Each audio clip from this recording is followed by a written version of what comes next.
is important for the American people. That was something that Trump promised, right? When he was running for office, day one, I'm going to release those files. And then I think he got a big gander at what was actually in there and thought better of it.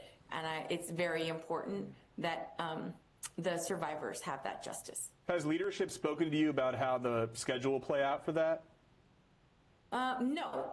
What we have is through Leader Jeffries and Minority Whip Clark, just a rundown of this is the time you need to be in this area. As you know, I still cannot get into the Capitol without getting escorted in. And so I have to time that, but I plan on being there at about 3:30 DC time in order to be ready to go.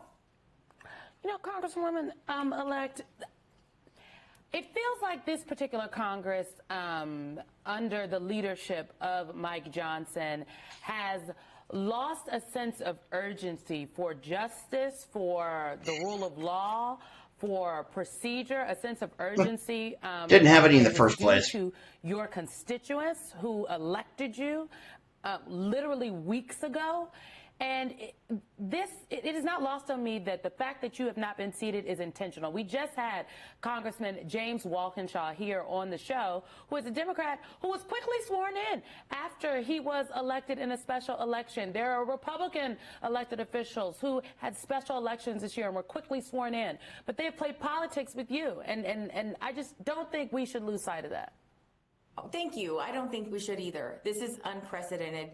It's undemocratic, it's unconstitutional, it's illegal. No member-elect should ever be in this situation again, where it's reprehensible. 8,000 people are silenced because one person wants to play politics with, their swearing in. There was no reason I should be in this position. We had several pro forma sessions. There have been entire freshman class that were sworn in during a shutdown. And the fact that the Senate hadn't passed the CR has nothing to do with me. That was all to give Speaker Johnson more time in order to try to convince one of those 4 Republicans to take their name off, or maybe perhaps waiting to see what was going to happen on Tuesday, because one of the winners, the new governor, is also one of the signers, one of the 217 that have signed. I mean, there's a lot of chess playing here, but respectfully, Southern Arizona deserves to have a representative that can fully represent them.